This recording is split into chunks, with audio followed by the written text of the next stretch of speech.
This video is Self-Diagnosis Reviewing the Literature Part 2. Part 2 of a series where I'm going to try and review every single academic paper published on self-diagnosis. I'm not going to go in any particular order, so there's no need to watch Part 1 first. They are all standalone.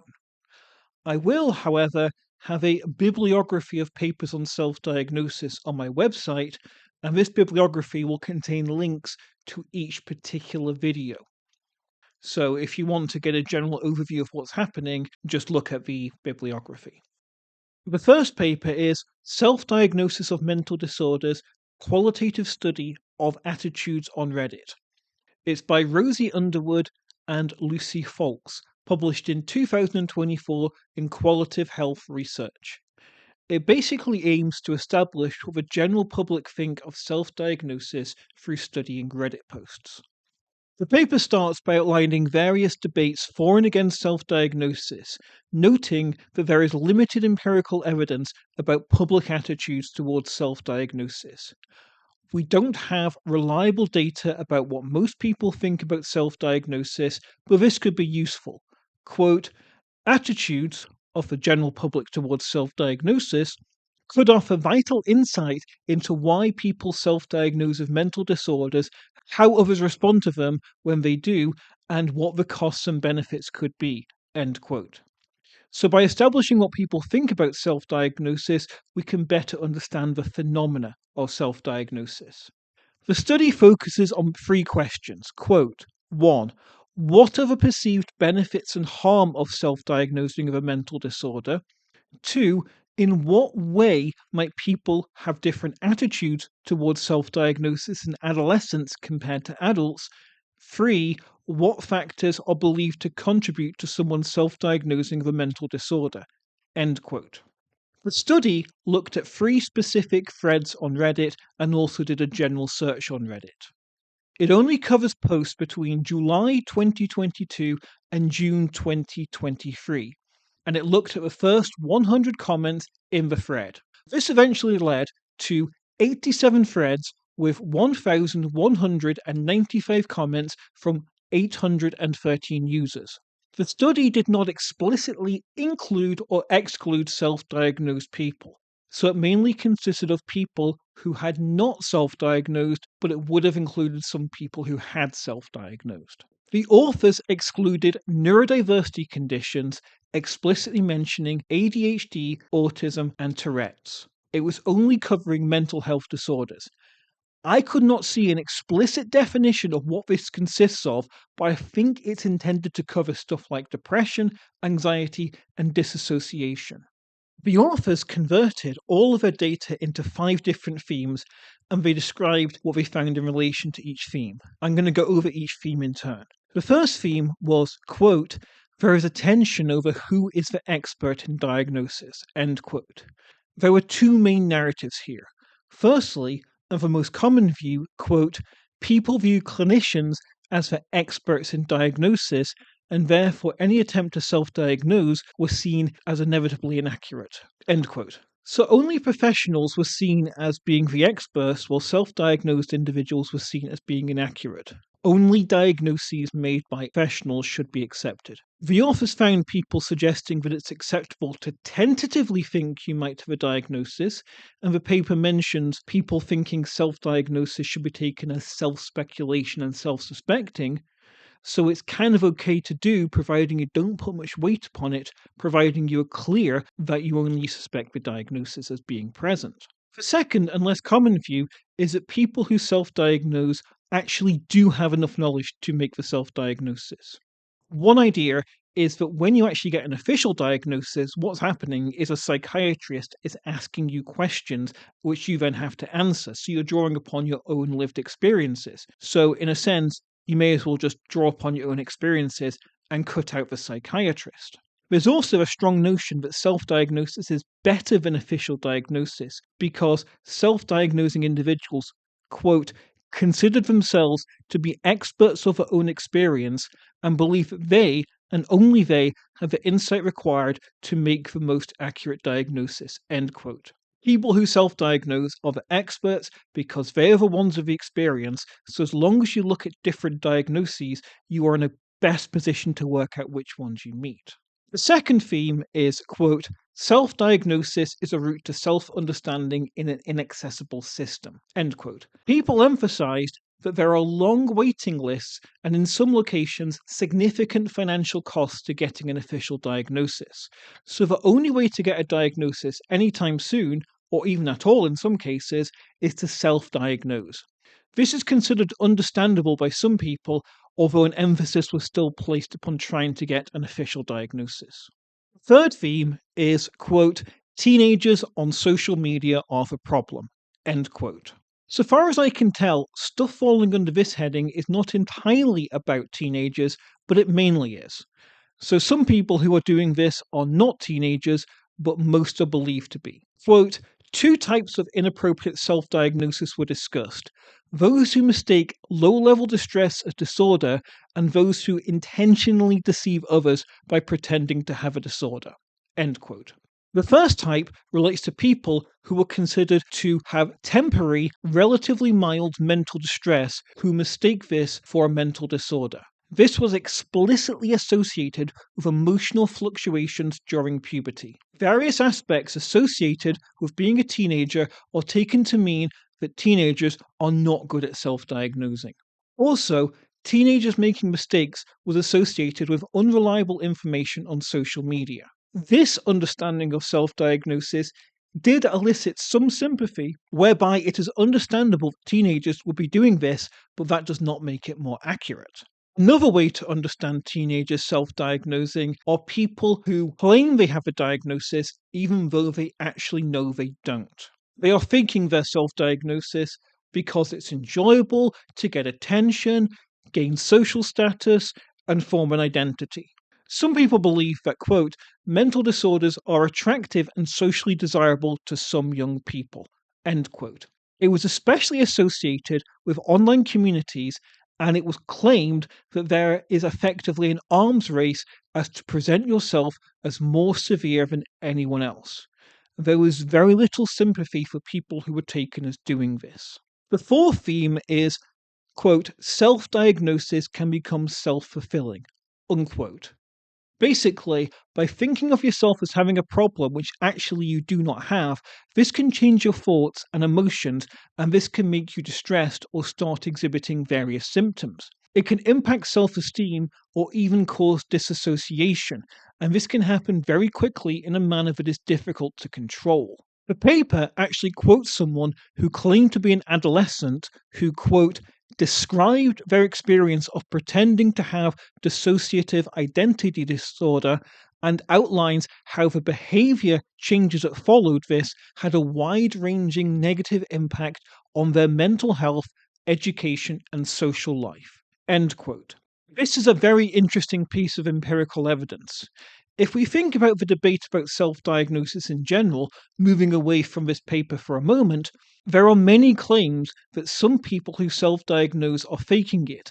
But this is the first time I've seen in an academic study where somebody in the study claims to have actually done this and they describe the impact it had on themselves. Of course, we have no proof that the person who posted this on Reddit actually was a teenager or that anything they wrote actually occurred. The fifth theme is now no one is believed. The concern is that self-diagnosis has devalued official diagnosis. Since so many people are inaccurately self-diagnosing, it means people start doubting the diagnosis of people who actually should be diagnosed. This has the effect of, quote, diluting, end quote, diagnosis, making the general public misunderstand the severity of mental disorder. This makes life more difficult for people who do have a mental disorder. It also makes it harder for people with mental disorders to find people similar to themselves because online communities have lots of people who think they have a mental disorder but actually they don't. The paper then discusses the findings. It outlines how there is strong moral judgment against self-diagnosis. The only type of self-diagnosis which is generally considered acceptable in the study is a temporary one whilst trying to seek an official assessment. There is concern on Reddit that self diagnosis is broadly inaccurate and that it involves people whose problems are actually only mild. The paper then makes some interesting reflections upon the data.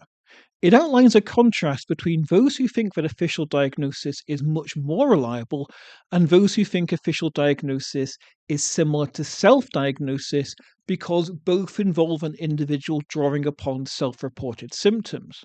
The authors point out that this is interesting because there is so much criticism of current diagnoses. They also point out that people who defend self diagnosis generally do not criticize official diagnosis, but instead promote self diagnosis. In essence, both critics and supporters of self diagnosis generally support official diagnosis, they just disagree about self diagnosis. It is worth noting that I have personally seen evidence online of advocates of self diagnosis saying self diagnosis is good because official diagnosis is bad, but this did not come up in the study. The paper also points out that there seems to be a tension between, on one hand, people supposedly self diagnosing just for it to be popular, and on the other hand, the hostility to self diagnosis which this study uncovered. Why would people use self diagnosis to gain social credits when self diagnosis is so heavily criticized? Whilst this might look like a conflict, the paper points out that it is not in conflict if different communities have different views. So someone might gain social standing in one community which accepts self diagnosis, even if they would lose it in a community which rejects self diagnosis. Finally, the paper suggested a potential solution to some of these issues. We want people who are struggling to be able to find a way to understand their struggles, but we don't want to devalue the benefits of diagnosis for people who are struggling the most.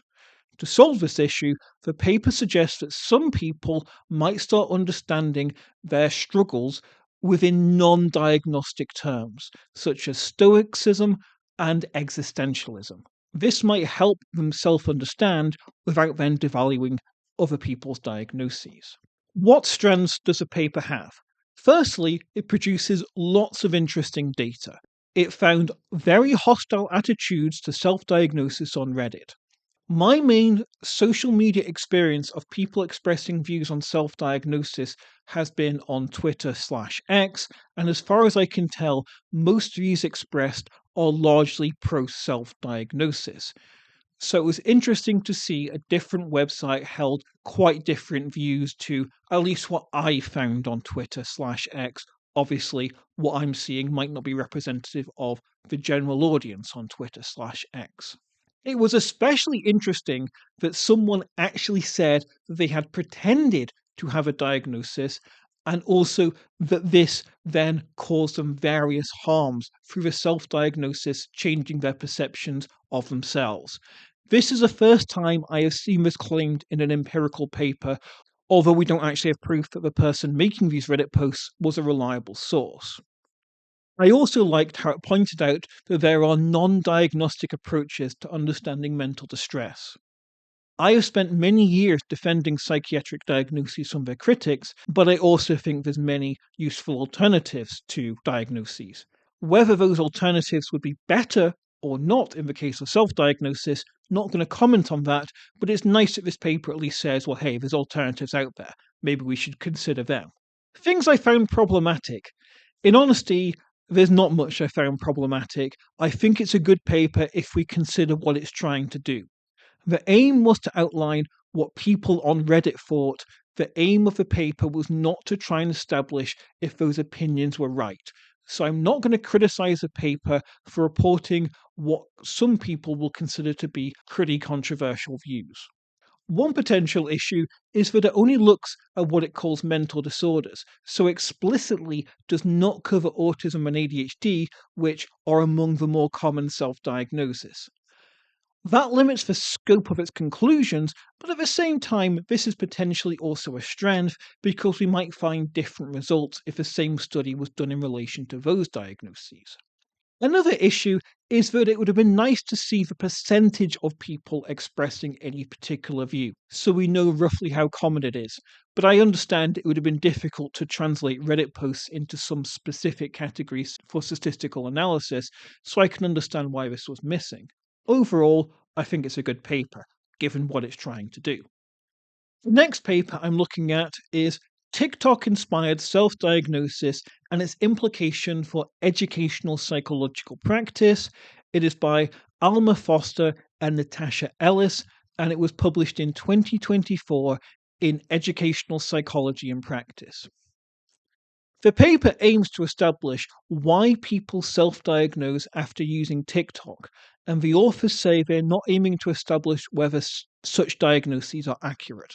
So the paper deals with motives rather than legitimacy, although it's worth noting that establishing what motives someone has might help us inform our judgments about the legitimacy. Also, the paper provides some advice for how educational psychologists should approach self diagnosing individuals.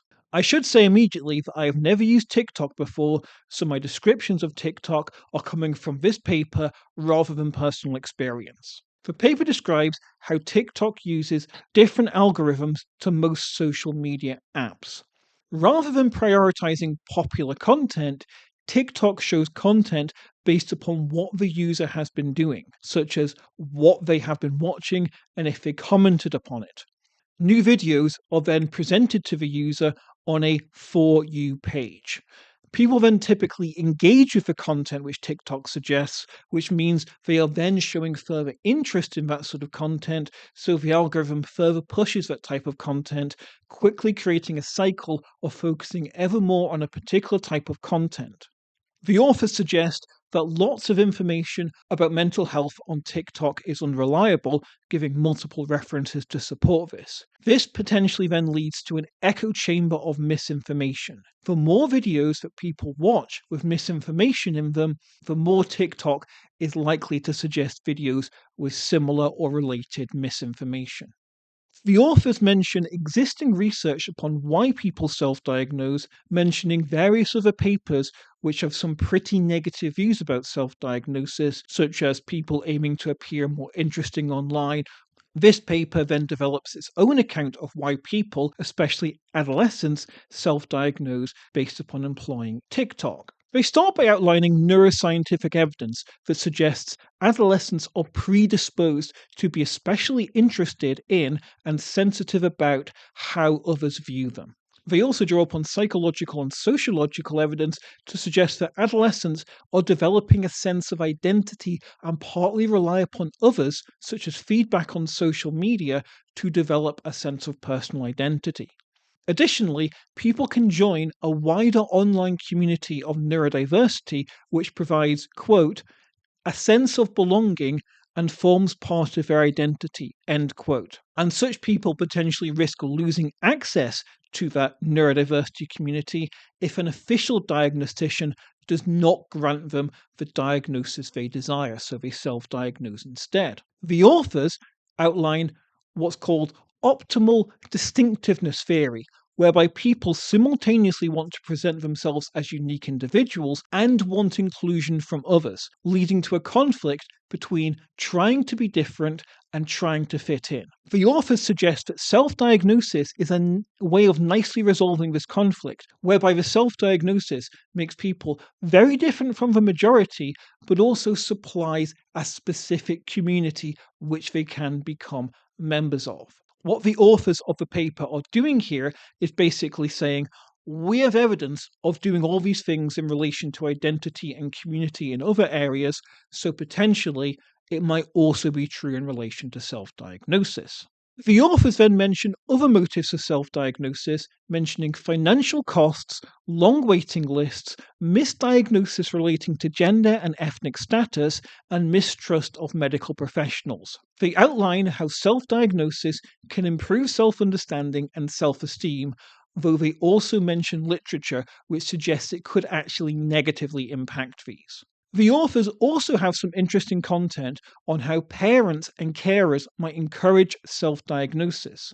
If the children self diagnose, this then allows the parents to say, well, the difficulties that my children is having is due to a condition rather than my bad parenting. Or alternatively, they might encourage self diagnosis so as a means of validation to others that their child is struggling. Although the authors point out that they are extrapolating from data on official diagnosis about how parents view official diagnosis rather than material specifically relating to how parents view self diagnosis.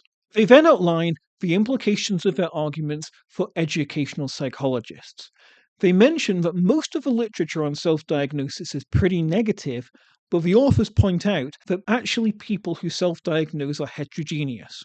They suggest educational psychologists should focus on the circumstances of individuals rather than just simply dismiss a self diagnosis. Also, educational psychologists need to work collaboratively with young people, which means engaging with their self diagnosis. Well, the authors point out that this could lead to a difficult situation if the educational psychologist disagrees with the self diagnosis. It also means that educational psychologists should consider whether social media is playing a positive or negative impact on the mental health of people they support. Finally, they point out that educational psychologists themselves could create content on TikTok which would help increase the level of accurate content.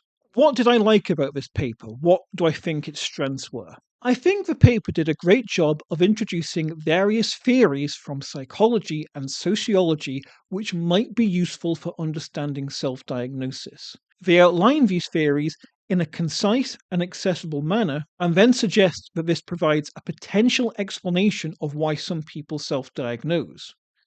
Whether these theories are or are not applicable to self diagnosis, I do think it's helpful to have them on the table so we now have a wider list of possible explanations which critics of self diagnosis can argue are applicable to self diagnosis, whilst defenders of self diagnosis can try and refute. Additionally, the article nicely shows that the algorithm behind TikTok could effectively exasperate the phenomena described by those theories, exasperating or help fulfill the desire for identity and community. Finally, I think the article was great for mentioning that self diagnosis is a heterogeneous phenomena. I think a lot of views on self diagnosis take a quite black and white approach, whereby self diagnosis is broadly portrayed in a positive or a negative light. However, if there are tens or even hundreds of thousands of people who have self diagnosed, then I think it's pretty plausible that they will vary in how they go about doing self diagnosis. Perhaps some of the accounts of identity and community seeking which the authors describe will be applicable to some people who self diagnose, partly applicable to other people, and not applicable at all to some people who self diagnose. What were the weaknesses of this paper? Well, the paper offers no empirical data to support its claims. Whilst this is in a sense a weakness, I think it's fine given the nature of this article. Some papers need to outline the concepts, and this is one of them. So, whilst I don't think this is a flaw in the paper itself, it might be problematic if some people take this paper as having proven points that it actually only tentatively suggests.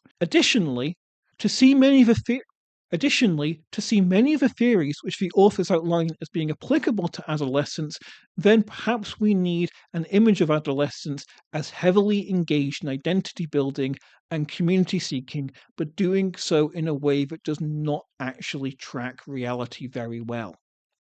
Whether this is a correct picture of adolescence or not is an empirical question, and it would have been helpful if the article provided more data which suggests this is a roughly realistic picture of at least a significant proportion of adolescents. Even if we don't have evidence yet to show they're doing this in relation to self diagnosis, showing that is something adolescents do typically, I think would have been more helpful. The final paper I'm going to look at today is called An Exploratory Study of a Dimensional Assessment of the Diagnostic Criteria of Autism. The author is Mark Brosnan. It was published in 2020 in the Journal of Autism and Developmental Disorders. The author outlines how some people consider themselves to be autistic like.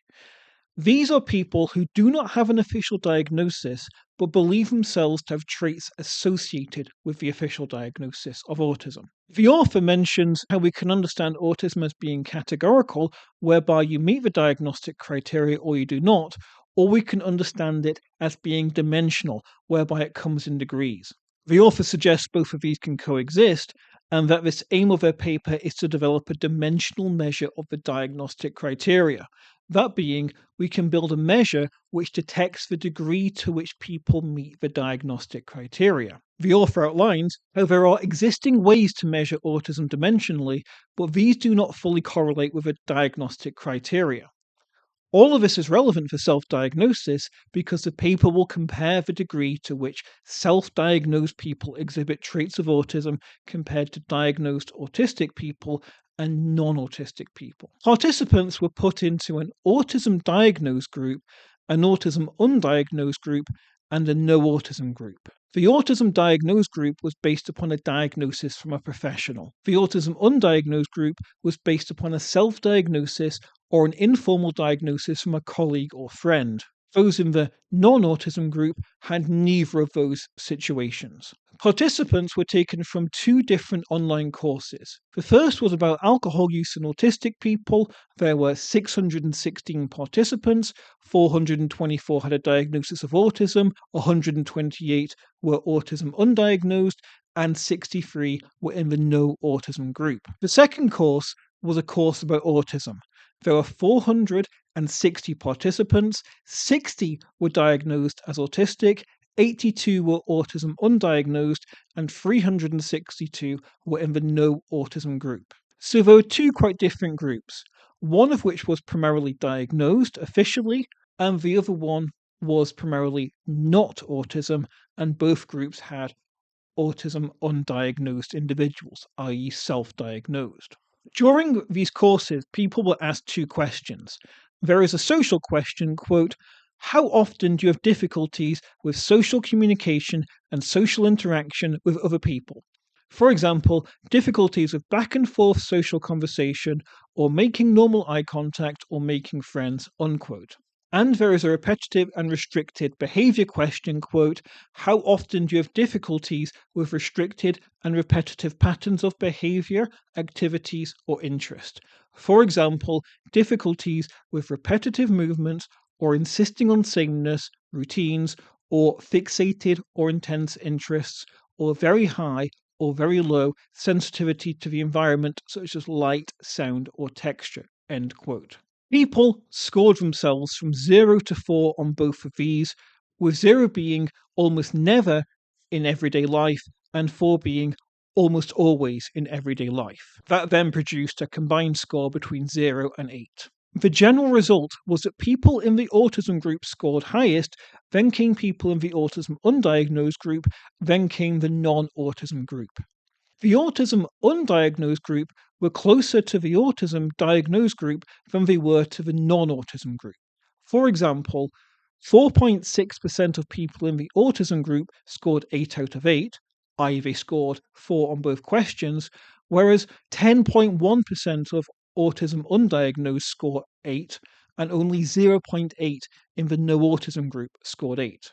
In relation to scoring 7 out of 8, 21.1% of the autism group scored 7, compared to 13.6 in the autism undiagnosed group and 1.3 in the no autism group. A near equal percentage of people scored 6 out of 8 in the autism diagnosed and the autism undiagnosed group, and then a greater percentage of people in the autism undiagnosed group scored 5 out of 4 compared to the autism group, who were officially diagnosed. So overall, the autism undiagnosed group scored less on both questions compared to the autism group.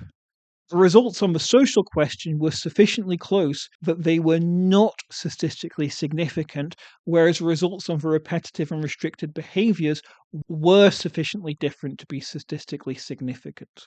So the study effectively says that people who are self-diagnosed don't exhibit as much autism as people who are officially diagnosed, as an overall generalization, but they do exhibit significantly more autism than people who are in the no autism group. So what did I like about the study? Firstly, it had a large sample size. This helps ensure the results are more likely to be representative. Secondly, the study compared not just people who were officially diagnosed and self-diagnosed individuals, but also people who were not considered to be autistic. I think this helps better situate self-diagnosed individuals.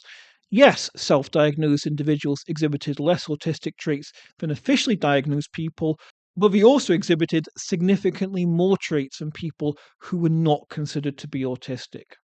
They were significantly closer to people with an official diagnosis than those who were considered to be not autistic. You can debate whether self diagnosed people should or should not be considered to be autistic, but the evidence certainly suggests they are quite different to people in the not autism group. Even if you think they should not be considered to be autistic, there would still be the option of considering them to be sufficiently different to most people. I think these results add a bit more nuance compared to simply saying self diagnosed people are or are not autistic. What problems did I think the study had? I think the major problem is that one of the questions is not tracking autism very well. I think the question about repetitive and restrictive behavior broadly works, containing elements which give a significant indication that someone is likely to be autistic, but I thought the question about social was just not related enough to autism. Lots of people can have difficulties with social communication and social interaction, such as shy people and people of social anxiety. Questions specifically mention difficulties with back and forth in social communication, eye contact, and making friends. The only item on that list which I think is sufficiently specific to autism is eye contact. If someone is simply nervous or rude in a social situation, they could easily struggle with back and forth conversations and making friends. I think it would have been more useful to ask questions about things like knowing social roles, knowing what is considered socially acceptable, knowing when it's your turn to speak, reading facial expressions, seeing other people's perspectives, and reading emotions. This might have better tracked who is autistic and who is not. Undeniably, I think pretty much any item you put on that list is going to be problematic in some sort of way, but I think the items which the author chose were too general, so they were not the best way of tracking autism. Secondly, the autism undiagnosed group consisted of both self diagnosed individuals and people who had been informally diagnosed by a friend or family member. It would have been useful to explore whether people who had been informally diagnosed by that family member or friend did or did not differ from people who had self diagnosed themselves. Finally, as the author points out, the study is based upon self reports. A key issue about self diagnosis is whether people are or are not good at working out what symptoms they have. And this paper does not help us answer this question because we have to rely upon what they have to say to then get the results. The results can't tell us whether they are or are not good at detecting what symptoms they exhibit. Thank you for listening to this episode.